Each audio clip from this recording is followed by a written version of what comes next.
En este vídeo vamos a ver los tipos de relaciones que se pueden establecer entre las tablas y qué comandos SQL se utilizan para ellos. Anteriormente habíamos visto cómo se realizaba el diseño de la base de datos y los modelos de representación lógico y conceptual, en concreto el modelo entidad-relación y el modelo relacional. Te recomiendo que revises de nuevo esos vídeos del diseño de bases de datos, de los diagramas entidad-relación y del modelo relacional. Una vez que hayas visto esos vídeos, vuelve a este y continúas con la explicación.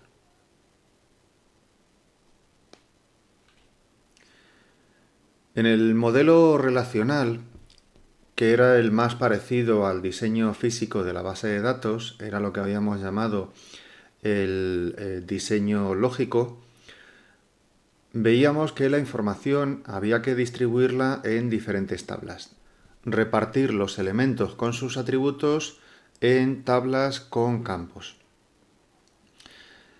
También habíamos visto en los diagramas entidad-relación que cuando teníamos relaciones de una cardinalidad de varios a varios, había que crear elementos conceptuales para poder dividir esas relaciones en dos relaciones de uno a varios. Así habíamos visto el ejemplo de un centro de estudios en el que teníamos profesores, asignaturas y alumnos, y la relación entre asignaturas y alumnos era una relación de varios a varios, por lo cual creábamos el elemento conceptual inscripción. Eso en el modelo relacional se convertía en una tabla, con sus propios campos, con sus propios atributos. Otra cosa que habíamos visto es que cada una de esas tablas requiere tener un campo clave. Un campo que permita diferenciar cada uno de los registros que tiene dentro de esa tabla. En la tabla de profesores, pues habíamos creado un identificador de profesor, en la tabla de asignaturas un identificador de asignatura y así habíamos creado identificadores en cada una de las tablas.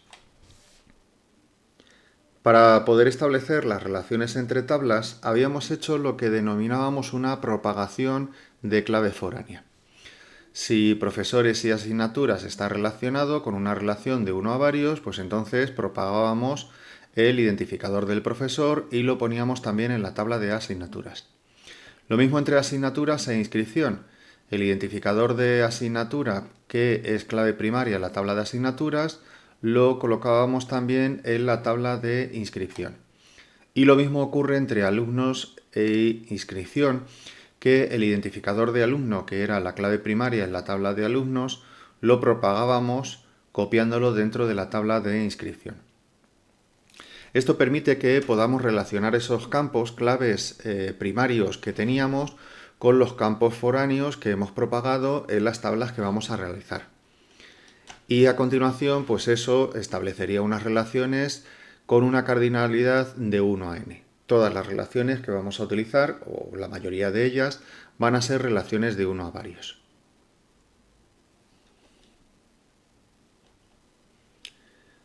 Una vez que tenemos clara cuál va a ser la estructura de nuestra base de datos y las relaciones que existen entre los campos, vamos a poder establecer dos niveles de relaciones.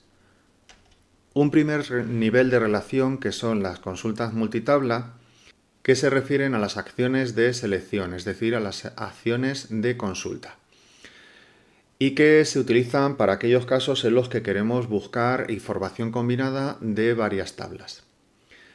Para ello utilizaremos una unión dinámica con las partículas join, que nos permitirán pues, sacar datos combinados de varias tablas. Eso es lo que se llamará una consulta multitabla. Para esa consulta multitabla es necesario que los datos estén bien referenciados, es decir, que exista lo que se llama la integridad referencial.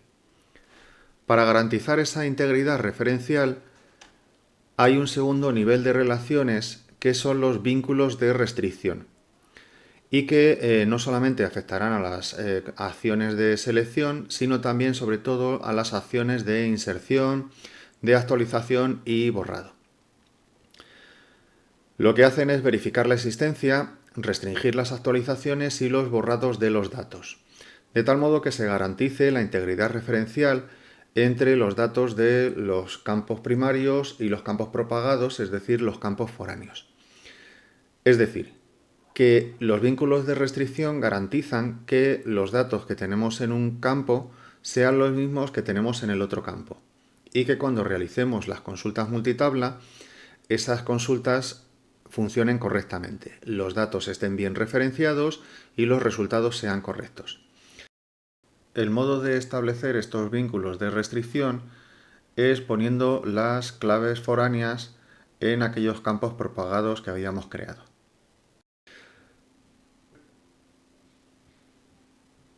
En principio se pueden realizar consultas multitabla sin haber establecido vínculos de restricción, pero se corre el riesgo de que los datos no se correspondan, es decir, que no exista esa integridad referencial. Entonces, lo recomendable es que siempre se hagan los vínculos de restricción para que luego las consultas multitabla estén bien coordinadas. Todo esto lo vamos a ir viendo en los vídeos a continuación. Veremos cómo se realizan las consultas multitabla directamente, cuáles son los problemas que puede ocurrir y cómo establecemos los vínculos de restricción para garantizar esa integridad referencial y que los datos estén bien coordinados.